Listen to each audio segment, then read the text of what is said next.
وَلَقَدْ يَسَّرْنَا الْقُرْآنَ لِلذِّكْرِ فَهَلْ مِن مُّدَّكِرٍ۔ اور ہم نے قرآن کو سمجھنے کے لیے آسان کر دیا، تو کوئی ہے جو سوچے سمجھے۔ صوت القرآن، قرآن کی آواز۔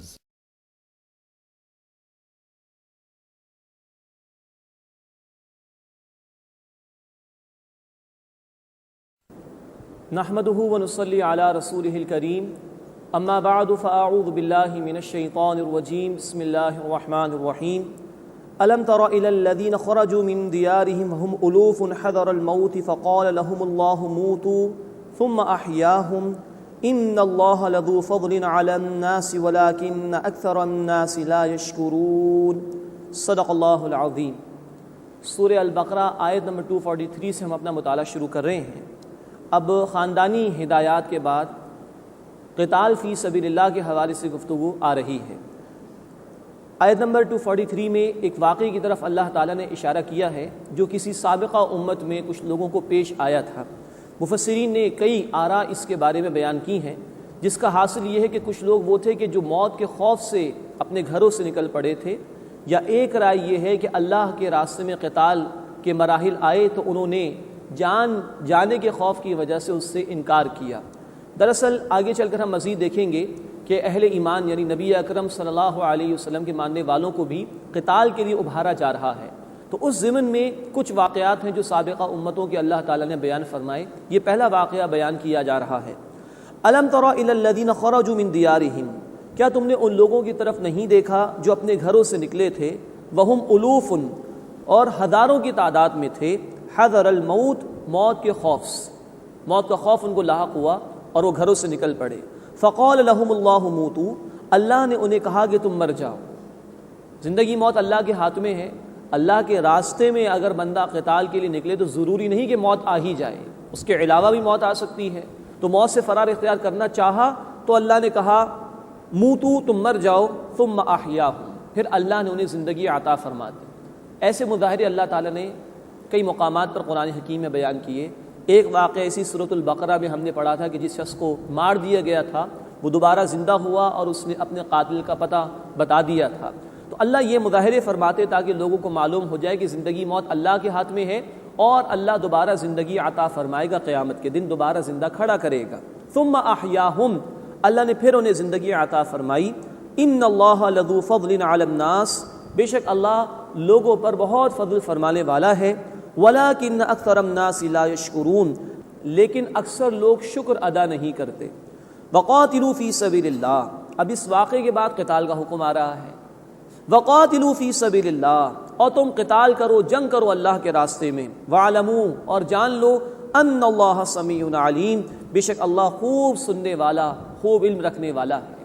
اب جہاد بالنفس یعنی قتال کے بعد جہاد بالمال، اللہ کے راستے میں اللہ کے دین کے لیے مال خرچ کرنے کا حکم آ رہا ہے۔ فرمایا من ذا الذی یقرض اللہ قرضا حسنا، کون ہے جو اللہ کو قرض دے قرض حسن، فیضاعفہ لہ اضعافا کثیرا، بس اللہ اسے کئی گنا بڑھا کر عطا فرمائے۔ واللہ یقبض ویبسط، اور اللہ ہی ہے جو تنگی بھی فرما دیتا ہے، کسی کو کم دیتا ہے، اور اللہ ہی ہے جو کشادگی بھی عطا فرماتا ہے، مزید عطا فرماتا ہے، زیادہ عطا فرماتا ہے۔ وَإِلَيْهِ تُرْجَعُونَ، اور اسی کی طرف تم سب لوٹائے جاؤ گے۔ یہاں اصطلاح آئی ہے قرض حسن کی۔ قرض وہ رقم کے جس کی ادائیگی، جس کی ری پیمنٹ لازمی ہوتی ہے۔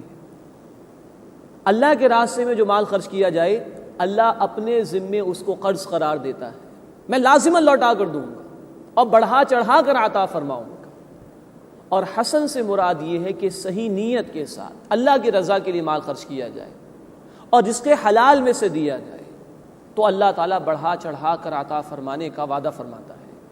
غور فرمائیے کہ دنیا میں انویسٹمنٹس ہوا کرتی ہیں، اکثر اس میں سودی اسکیمیں بھی ہوتی ہیں، یا انسان کاروبار میں پیسہ لگاتا ہے تو امکان ہے کہ کوئی پروفٹ مل جائے گا، لیکن اللہ نے جو وعدے دیے وہ امکانی نہیں، وہ یقینی ہیں، لازماً اللہ دے گا اور بڑھا چڑھا کر عطا فرمائے گا۔ مزید نوٹ فرمائیے کہ قرآن حکیم میں قرض حسن کی جو اصطلاح آتی ہے وہ اللہ کے دین کی دعوت کے لیے، اللہ کے دین کو قائم کرنے کی جد و جہد کے لیے خرچ کرنے کے معنی میں آتی ہے۔ آج تم اللہ کے دین کی خاطر لگاؤ، اللہ بڑھا چڑھا کر تمہیں عطا فرمائے گا۔ اللہ ہمیں توفیق عطا فرمائے کہ ہم اپنی حلال کمائی میں سے اس کے دین کی دعوت کے لیے، اس کے دین کے قیام کی جد و جہد کے لیے مال خرچ کریں، اسی میں ہمارا بھلا ہے۔ دنیا میں بھی اللہ بڑھا چڑھا کر یقیناً عطا فرمائے گا، اور آخرت میں جو کچھ عطا فرمائے گا اس کا ہم اندازہ نہیں کر سکتے۔ اب ایک اور واقعے کا بیان آ رہا ہے، یہ بنی اسرائیل کے ایک واقعے کا ذکر ہے۔ موسیٰ علیہ السلام کے تقریباً 300 برس کے بعد یہ واقعہ پیش آیا تھا۔ اس وقت ان کے نبی تھے سموئیل، ان کا نام بیان کیا گیا ہے، اور ان کی قیادت میں پھر جنگ ہوئی ہے اور اللہ تعالیٰ نے ان کو اقتدار عطا فرمایا۔ یہ ساری تفصیل قتال کے حوالے سے دراصل بیان ہو رہی ہے مسلمانوں کے لیے کہ اب ان کے لیے احکامات آ رہے ہیں اللہ کے راستے میں جنگ کرنے کے۔ نوٹ فرمائیے 13 برس تک رسول کریم صلی اللہ علیہ وسلم مکے میں تھے تو وہاں ہاتھ اٹھانے کی اجازت نہیں تھی۔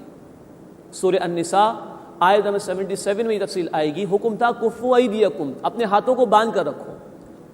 جب آپ صلی اللہ علیہ وسلم مکہ مکرمہ سے ہجرت فرما کر مدینہ منورہ تشریف لائے ہیں تو سورہ الحج کی آیت نمبر 39 میں تفصیل آ گئی ہے کہ اب ہاتھوں کو کھول دیا گیا ہے، اب قتال کی اجازت ہے، اور قتال کی فرضیت کے حوالے سے احکامات ہم پڑھ کر آ رہے ہیں۔ تو اب مسلمانوں کو تیار کرنا تھا جنگ کے لیے، تو پچھلی امتوں کے کچھ حالات ان کے سامنے بیان کیے جا رہے ہیں۔ اسی میں سے اب ایک واقعہ بیان ہو رہا ہے۔ الم تر الی الملأ من بنی اسرائیل من بعد موسیٰ، کیا تم نے بنی اسرائیل کی ایک جماعت کی طرف نہیں دیکھا موسیٰ علیہ السلام کے بعد؟ یہ ان کے سرداروں کی طرف اشارہ ہے، ان کے سپہ سالاروں کی طرف اشارہ ہے۔ کیا اے مسلمانوں تم نے ان کے حالات نہیں سنے جو کہ موسیٰ علیہ السلام کے بعد ہوئے تھے؟ اذ قالوا لنبی لہم ابعث لنا ملکا، جب انہوں نے اپنے نبی سے کہا کہ ہمارے لیے ایک بادشاہ مقرر فرما دیجئے۔ سموئیل نبی ان کا نام بیان کیا گیا ہے علیہ السلام۔ نقاتل فی سبیل اللہ، تاکہ ہم قتال کریں اللہ کے راستے میں۔ قال هل عصیتم ان کتب علیکم القتال الا تقاتلوا، انہوں نے کہا کیا تم سے اس بات کا بھی امکان ہے کہ اگر تم پر جنگ فرض کر دی جائے تو تم نہ لڑو؟ یہی صحابہ اکرام رضی اللہ تعالی عنہم اجمعین کو بھی کہا جا رہا ہے۔ وہ بھی اجازت مانگتے تھے کہ ہمارے ہاتھوں کو کھول کیوں نہیں دیا جاتا، کیوں ہمیں اقدام کی اور ایکشن لینے کی اجازت نہیں دی جاتی؟ تو اس جملے میں ان کو بھی تنبیہ کی جا رہی ہے، ایسا تو نہیں ہو جائے گا کہ جب جنگ فرض کر دی جائے تو تم قتال سے انکار کر دو، لڑنے سے انکار کر دو۔ قالوا، انہوں نے کہا وما لنا الا نقاتل فی سبیل اللہ، اور ہمیں کیا ہوا کہ ہم اللہ کے راستے میں قتال نہ کریں۔ وقد اخرجنا من دیارنا، اور یقیناً ہم اپنے گھروں سے نکال دیے گئے، وابنائنا، اور اپنی اولادوں سے دور کر دیے گئے۔ فلما کتب علیہم القتال، پس جب ان پر جنگ کرنا فرض کر دیا گیا، تولوا الا قلیلا منہم، تو سوائے چند ایک کے سب منہ پھیر گئے۔ یہی ہوا کہ انہوں نے نافرمانی کی روش اختیار کی اور اللہ کی طرف سے جو تقاضے تھے جنگ کرنے کے اس کا انکار کیا۔ واللہ علیم بالظالمین، اور اللہ ظالمین کو خوب جاننے والا ہے۔ وقال لهم نبیہم، اور ان کے نبی نے ان سے کہا ان اللہ قد بعث لکم طالوت ملکا، بے شک اللہ تعالیٰ نے تمہارے لیے طالوت کو بادشاہ مقرر کیا ہے۔ قالوا، وہ بولے انا یکون لہ الملک علینا، اسے ہم پر بادشاہت کیسے حاصل ہو سکتی ہے؟ وَنَحْنُ أَحَقُّ بِالْمُلْكِ مِنْهُ، اور ہم اس سے زیادہ بادشاہت کے حقدار ہیں۔ وَلَمْ يُؤْتَ سَعَةً مِنَ الْمَالِ، اور اسے تو مال میں سے وسعت بھی نہیں دی گئی۔ یہ ہے مادہ پرستانہ سوچ۔ دنیا پرست لوگوں کا کردار یہی ہوتا ہے کہ وہ کسی کی اونچ اور نیچ کو مال کی بنیاد پر تولتے اور پرکھتے ہیں۔ مال ہے تو اونچا، مال نہیں ہے تو نیچا، معاذ اللہ۔ اللہ کا یہ مقام نہیں، اللہ کا یہ معیار نہیں۔ سورہ الحجرات آیت نمبر 13 میں اللہ تعالیٰ نے فرمایا ان اکرمکم عند اللہ اتقاکم، اللہ کی نگاہوں میں تم میں سے سب سے بڑھ کر عزت والا وہ ہے جو سب سے بڑھ کر اللہ کا تقوی اختیار کرنے والا، اس کی نافرمانی سے بچنے والا ہو۔ تو ان لوگوں کی جو سوچ تھی وہ مادہ پرستانہ سوچ تھی۔ اب جواب دیا ان کے نبی نے، قال ان اللہ اصطفاہ علیکم، فرمایا کہ بے شک اللہ تعالیٰ نے اسے چن لیا ہے تمہارے مقابلے میں، وزادہ بسطۃ فی العلم والجسم، اور اسے زیادہ وسعت دی ہے علم میں بھی اور جسم میں بھی۔ یہ کوالٹیز اللہ نے اس کو عطا فرمائی ہیں، اس کو حقدار اس بنیاد پر بنایا گیا کہ اللہ نے اسے علم سے بھی نوازا ہے اور جسمانی قوت سے بھی نوازا ہے۔ واللہ یؤتی ملکہ من یشاء، اور اللہ جسے چاہتا ہے اپنی بادشاہت میں سے، اپنے اختیار میں سے کچھ عطا فرما دیتا ہے۔ واللہ واسع علیم، اور اللہ وسعت والا، خوب علم رکھنے والا ہے۔ اب جناب طالوت کو مقرر کر دیا گیا ان پر بادشاہ۔ اب ان کی بادشاہت اللہ کی طرف سے مقرر کی گئی تھی، اس کی ایک نشانی بیان کی جا رہی ہے۔ وقال لهم نبیہم، اور انہیں ان کے نبی نے کہا، ان آیت ملکہ ان یأتیکم التابوت، بے شک ان کی حکومت کی نشانی یہ ہے کہ تمہارے پاس ایک تابوت آ جائے گا، فیہ سکینۃ من ربکم، اس میں تمہارے رب کی طرف سے تمہارے لیے سکون کے لیے سامان ہوگا، وبقیۃ مما ترک آل موسیٰ وآل ہارون، اور بچی ہوئی چیزیں ہوں گی آل موسیٰ اور آل ہارون نے جو چھوڑی ہیں، یعنی موسیٰ علیہ السلام کے پیروکار اور ہارون علیہ السلام کے پیروکار، انہوں نے جو چیزیں چھوڑی ہیں وہ اس تابوت میں موجود ہوں گی۔ اور طالوت کی بادشاہت کے حق ہونے کی نشانی یہ ہے کہ یہ تابوت تمہارے پاس چلا آئے گا، تحملہ الملائکہ، اسے فرشتے اٹھا لائیں گے، ان فی ذلک لآیۃ لکم، بے شک اس میں تمہارے لیے نشانی ہے، ان کنتم مؤمنین، اگر تم ایمان لانے والے ہو۔ تفاسیر میں اس کی تفصیل بیان کی گئی ہے کہ ان کی جنگیں ہوا کرتی تھی مشرکین سے اور دیگر کفار سے، تو یہ تابوت مشرکین کے پاس چلا گیا تھا۔ اب جب جناب طالوت کو بادشاہ ان پر مقرر کیا گیا تو یہ تابوت واپس آنا تھا، تو جو مشرکین تھے ان کے علاقوں میں وبائیں پھوٹ گئیں، انہوں نے محسوس کیا کہ یہ تابوت جو ہم ان سے چھین کر لے کر آئے تھے اس کی وجہ سے ہم پر یہ مصیبتیں آ رہی ہیں، چنانچہ انہوں نے بیل گاڑیوں پر رکھ کر اس کو ہانک دیا، اور قرآن کا بیان ہے کہ تحملہ الملائکہ، فرشتے اسے اٹھا کر واپس لے آئیں گے۔ ان فی ذلک لآیۃ لکم ان کنتم مؤمنین، بے شک اس میں تمہارے لیے نشانی ہے اگر تم ایمان لانے والے ہو۔ تو یہ جناب طالوت کی بادشاہت کا واقعہ بیان ہوا۔ اب اگلے رکوع میں ایک مرحلہ آیا قتال کا، اس کے حوالے سے بات بیان کی جا رہی ہے۔ فرمایا فلما فصل طالوت بالجنود، پھر جب طالوت لشکر کے ساتھ باہر نکلے، قال ان اللہ مبتلیکم بنہر، تو انہوں نے کہا کہ بے شک اللہ ایک نہر سے تمہاری آزمائش فرمانے والا ہے۔ فمن شرب منہ فلیس منی، بس جس نے اس سے پانی پی لیا وہ مجھ سے نہیں ہوگا، اس کا مجھ سے تعلق نہیں ہوگا۔ ومن لم یطعمہ فانہ منی، اور جس نے اسے نہیں چکھا، اس سے پانی نہیں پیا، بے شک وہ مجھ سے ہوگا، اس کا تعلق مجھ سے ہوگا۔ الا من اغترف غرفۃ بیدی، سوائے اس کے کہ کوئی اپنے ہاتھ سے ایک چلو بھر کے پانی پی لے، ذرا سے پی لے تو کوئی حرج نہیں۔ فشربوا منہ الا قلیلا منہم، تو سوائے ان میں سے چند ایک کے سب نے خوب سیر ہو کر پانی پی لیا۔ فلما جاوزہ ہوا والذین آمنوا معہ، پس جب وہ یعنی جناب طالوت اور جو ان کے ساتھ ایمان لائے تھے اس نہر کے پار ہوئے، قالو، تو وہ لوگ جنہوں نے پانی پی لیا تھا، نافرمانی کی تھی، کہنے لگے لا طاقت لنا اليوم بجالوت وجنودی، آج ہمیں کوئی طاقت نہیں جالوت اور اس کے لشکر کے ساتھ جو لوگ ہیں ان کے مقابلے کی۔ جالوت یہ جو مخالف قوم تھی اس کے سپہ سالار کا نام تھا، اور ادھر جو اہل ایمان کے ساتھ یہ طالوت تھے۔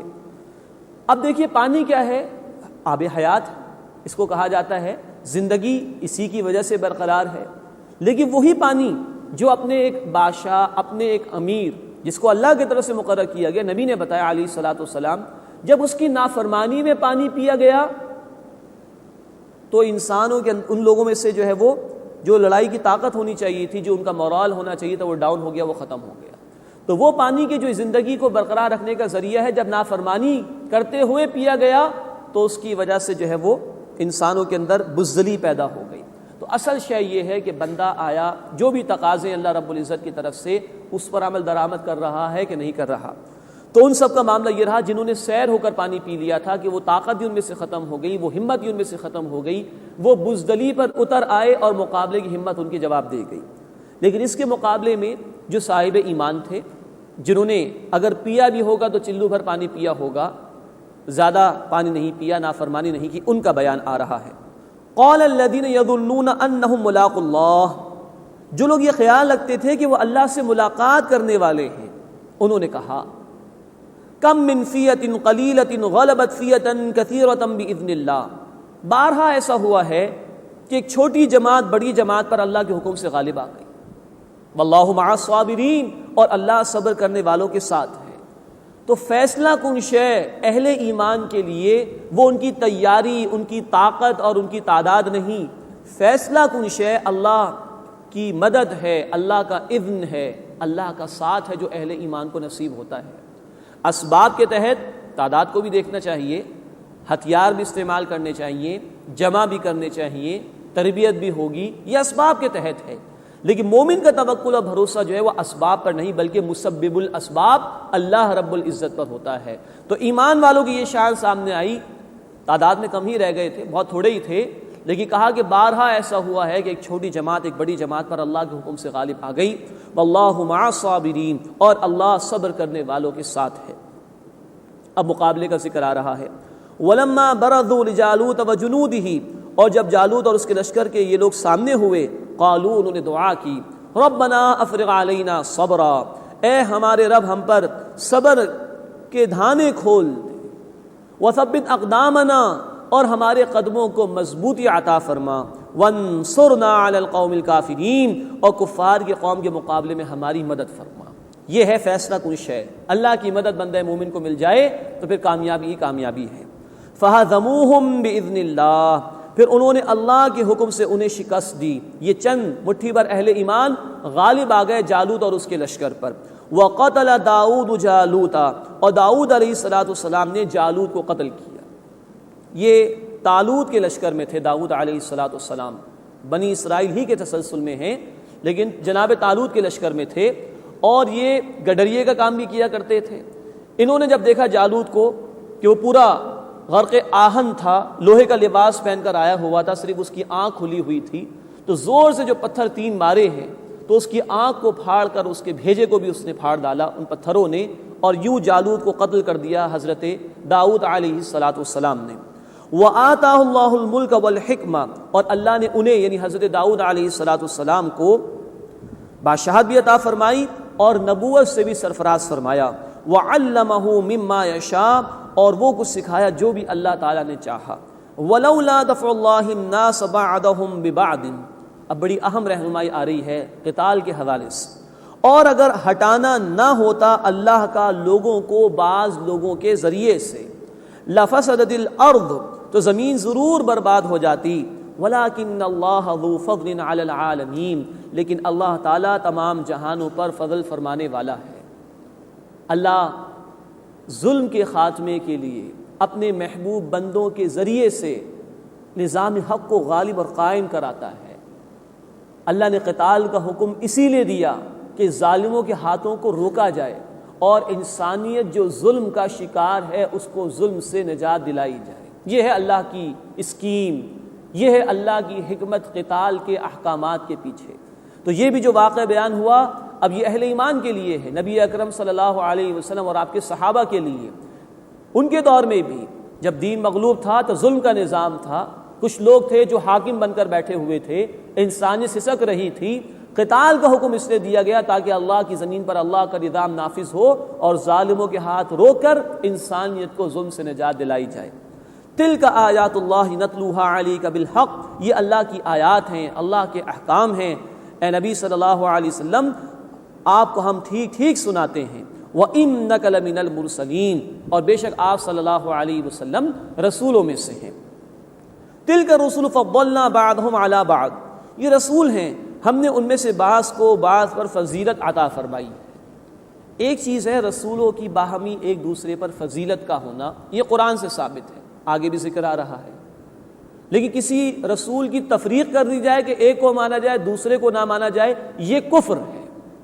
اس لیے اہل ایمان کی صفات ہم نے سورہ البقرہ کے بالکل شروع میں پڑھی، یؤمنون بما انزل الیک وما انزل من قبلک، اے نبی صلی اللہ علیہ وسلم جو آپ پر نازل کیا گیا اس پر بھی ایمان رکھتے ہیں، اور جو آپ سے پہلے تمام رسولوں پر نازل کی گئی وحی اس پر بھی ایمان رکھتے ہیں۔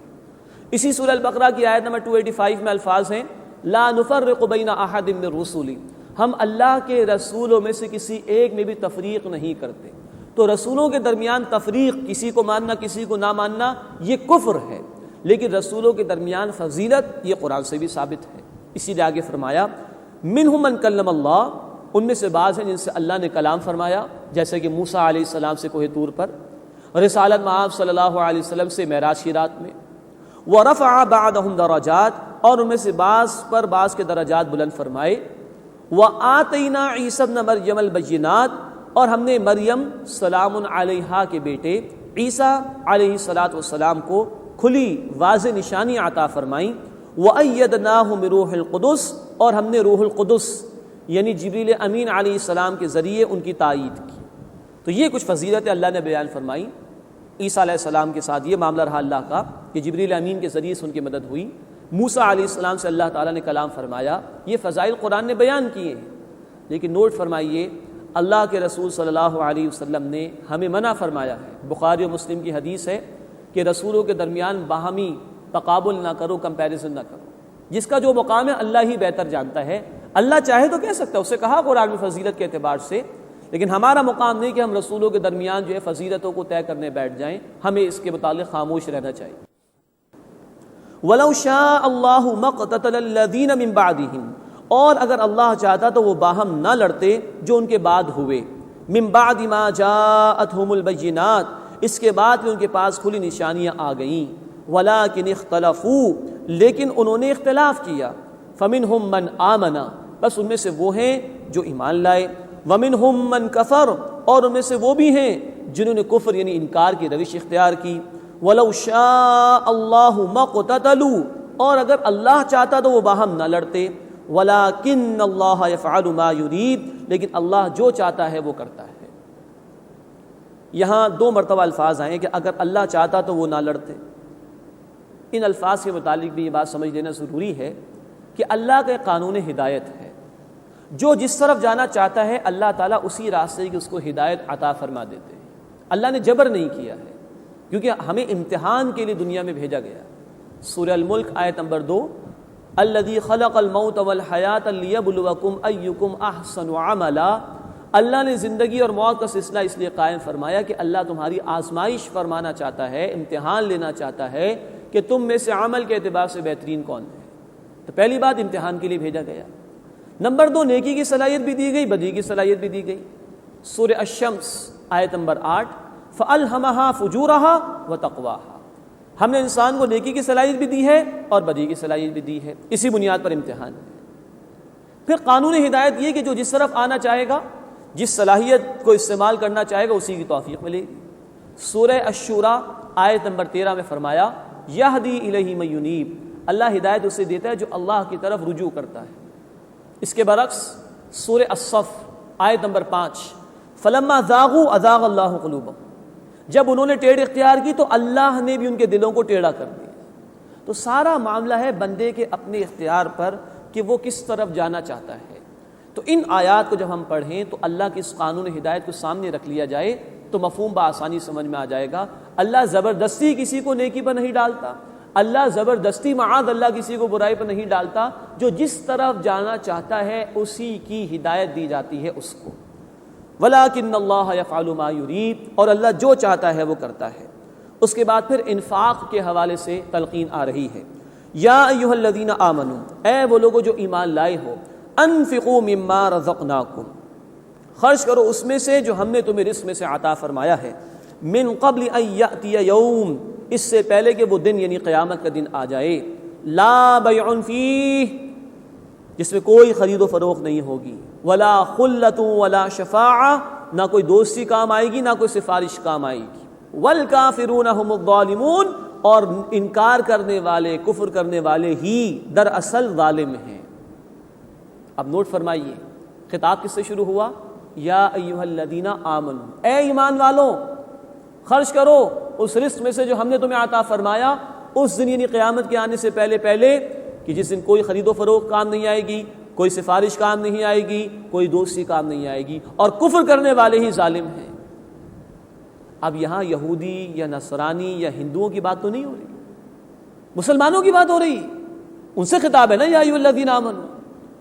تو جو اس دن کے آنے سے پہلے اس کی تیاری نہیں کر رہے، وہ عملی اعتبار سے کفر کر رہے ہیں، حقیقت کے اعتبار سے کفر کا اظہار کر رہے ہیں۔ اللہ اس روش سے ہمیں محفوظ فرمائے اور ہمیں ہماری آنکھوں کے بند ہونے سے پہلے ہماری اصل زندگی آخرت کی تیاری کرنے کی توفیق عطا فرمائے۔ اس کے بعد قرآن حکیم کی عظیم ترین آیت آ رہی ہے، آیت الکرسی جسے کہا جاتا ہے۔ اللہ لا الہ الا ہو، توحید باری تعالیٰ کا بہت بڑا خزانہ۔ اللہ، اس کے سوا کوئی عبادت کے لائق نہیں۔ الحی القیوم، از خود زندہ ہے اور سب کو تھامنے والا ہے۔ ہر مخلوق کی زندگی اس کے اذن سے ہے، ہر مخلوق کا تسلسل اور وجود کا برقرار رہنا اس کے اذن کی وجہ سے۔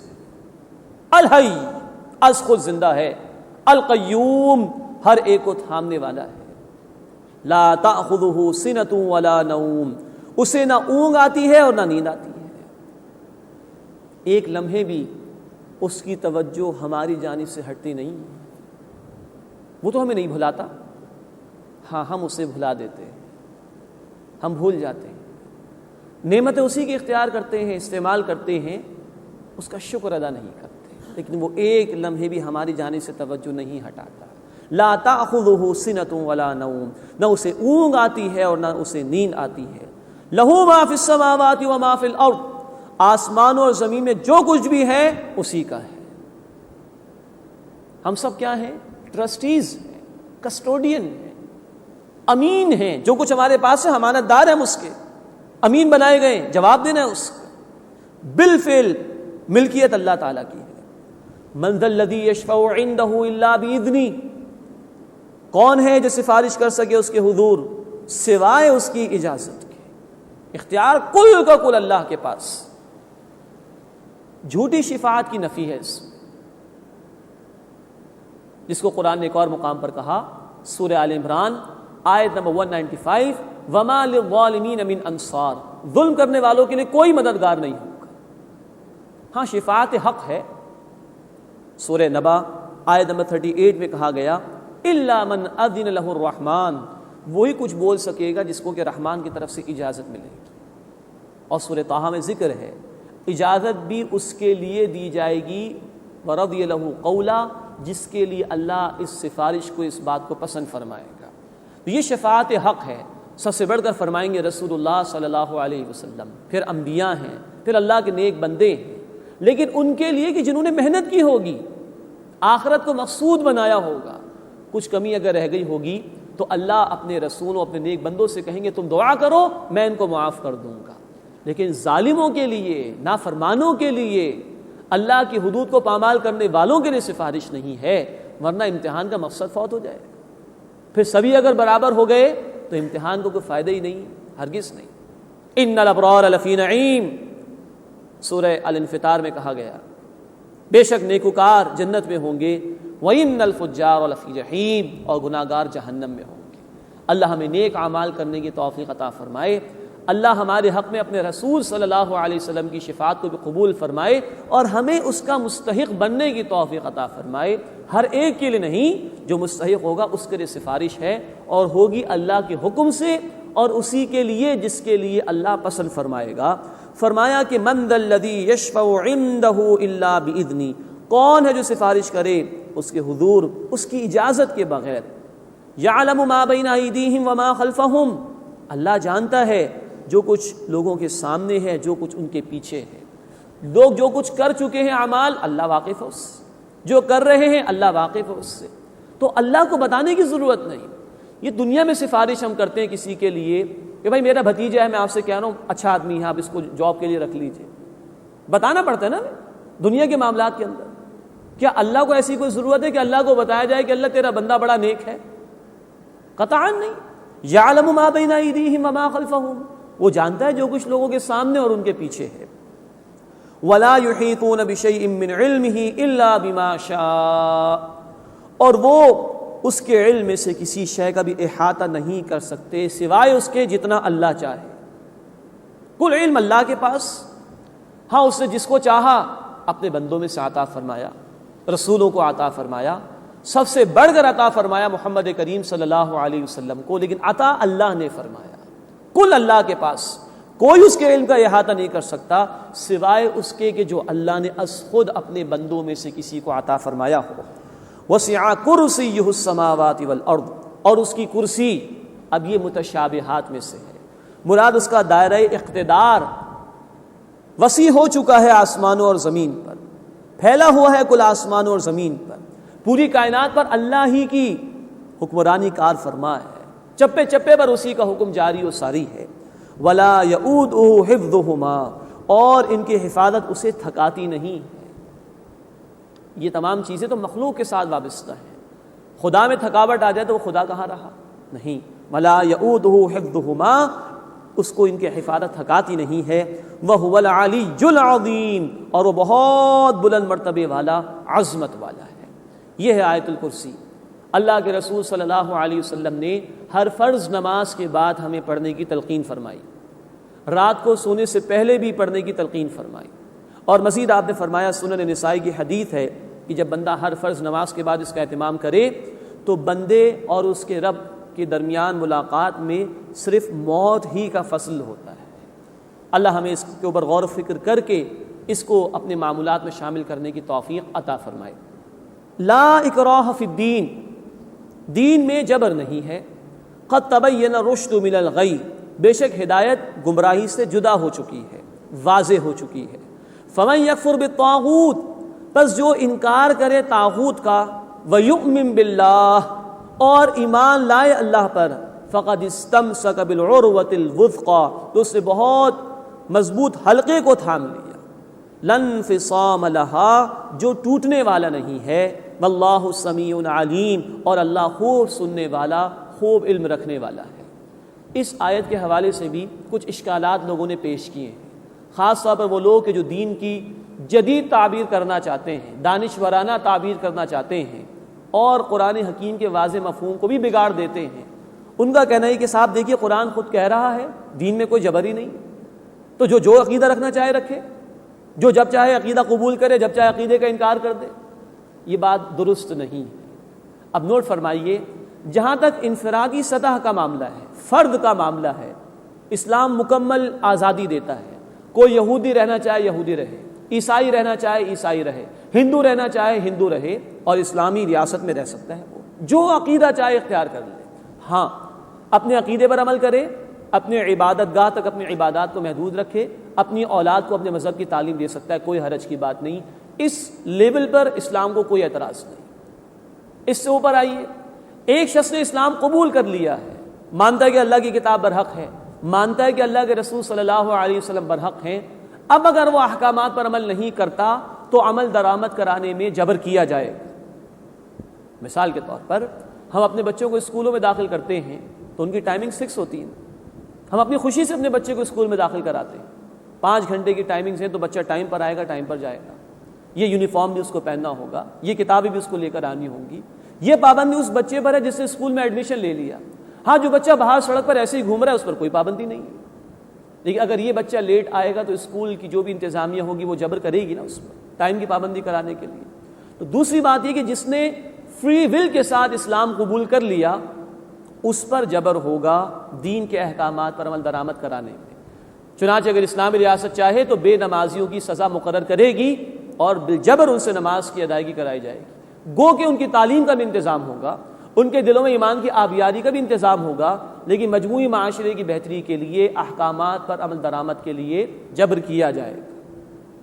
تیسرا لیول سمجھنے کی کوشش کرنی چاہیے جو کہ بہت ضروری ہے.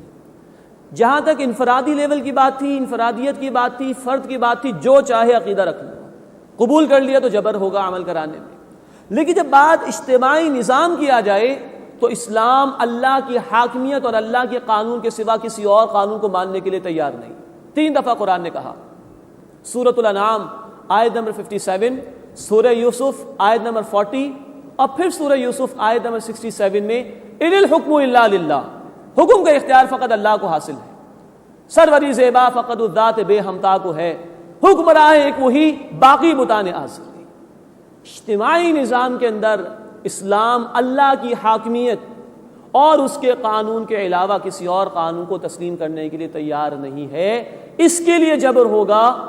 اور قرآن نے حکم دیا سورہ انفال آیت نمبر 39 اور سورہ البقرہ آیت نمبر 193 میں، قتال کرو ان کے خلاف یہاں تک کہ کوئی فتنہ باقی نہ رہے. وَيَكُونَ الدِّينُ كُلُّهُ لِلَّهِ، اور دین سسٹم آف لائف کل کا کل اللہ تعالیٰ کے لیے ہو جائے.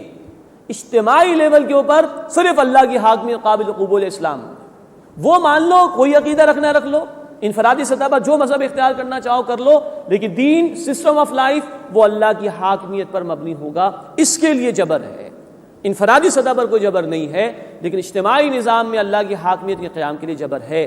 لا اکراہ فی الدین، دین میں کوئی جبر نہیں. قد تبین الرشد من الغی، ہدایت واضح ہو چکی ہے گمراہی سے. انفرادی سطح پر کوئی جبر نہیں ہوگا. فمن یکفر بالطاغوت، بس جو انکار کرے طاغوت کا.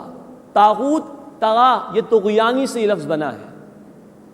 ہر وہ شخص یا ادارہ یا حکومت جو اللہ کی حدود کو پامال کر دے، کراس کر جائے، وہ طاغوت ہے، اس کا انکار لازم ہے.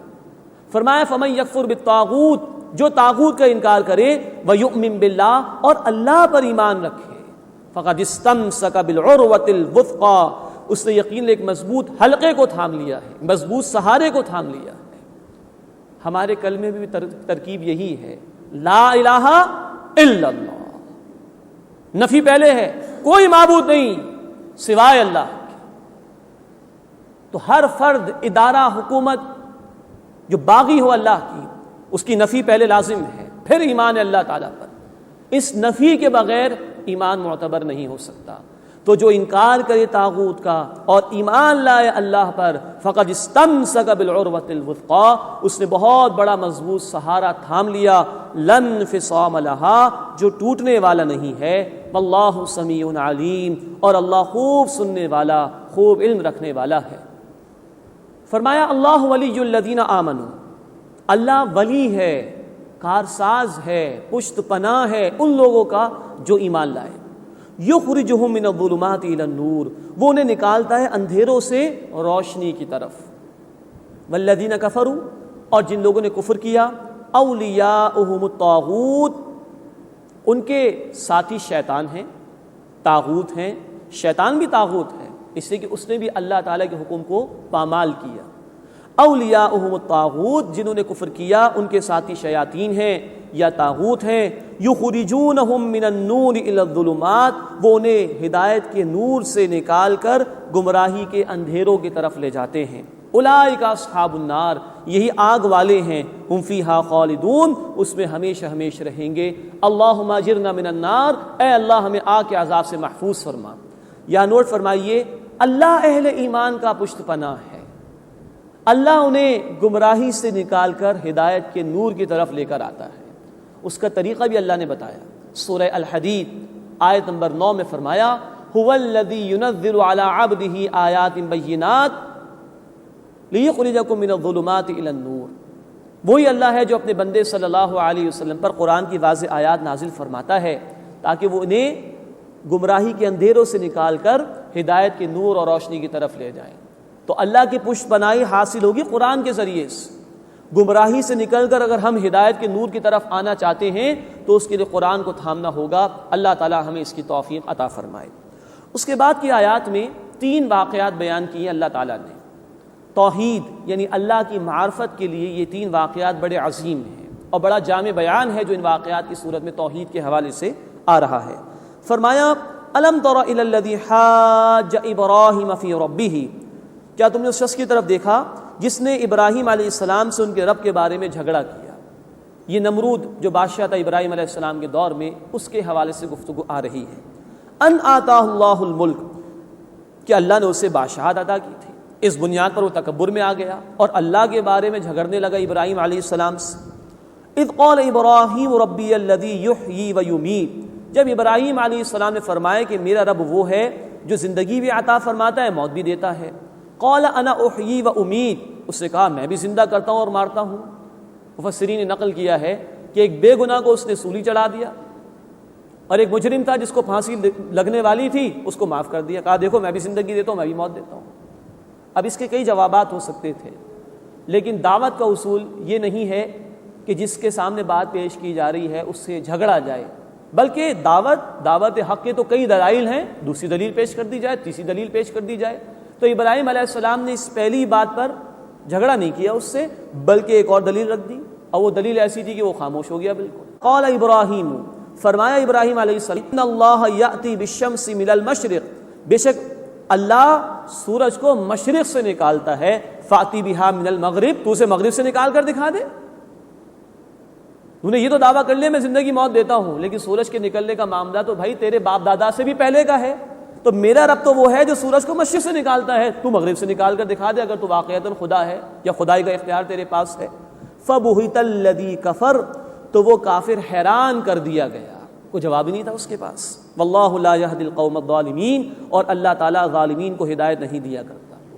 اب دوسرا واقعہ آ رہا ہے۔